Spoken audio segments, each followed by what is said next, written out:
harabaye probleme y'i Dar es Salaam ama GPS ari ku makamyo ntiyakora.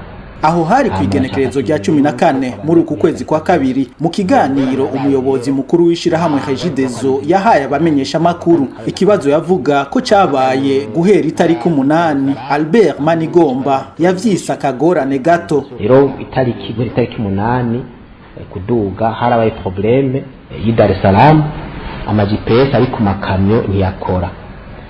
Baracafata ingingo yuko abanza kubihagarika byose.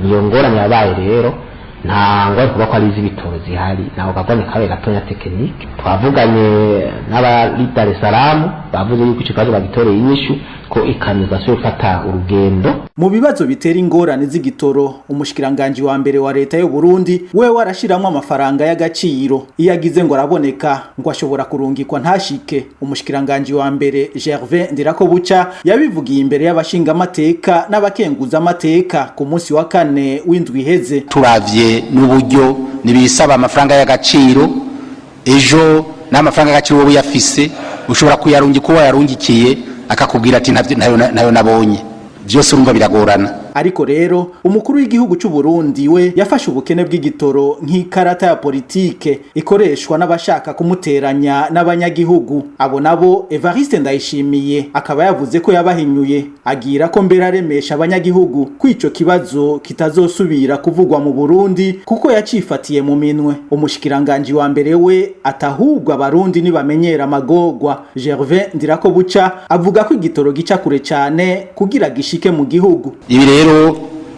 sivyo twifuza ngo tubigumemwo, ariko nukwama twiteze yuko umwanya n'umwanya bishobora gushika kuko ni ibintu biva kure cyane kandi bica mu nzira zigoye. Tubibutse ko mu binjiza igitoro mu Burundi muri kino gihe havugwamwo ishirahamwe Prestige umutambukanyi w'umukuru w'igihugu yoba afisemwe umutahe.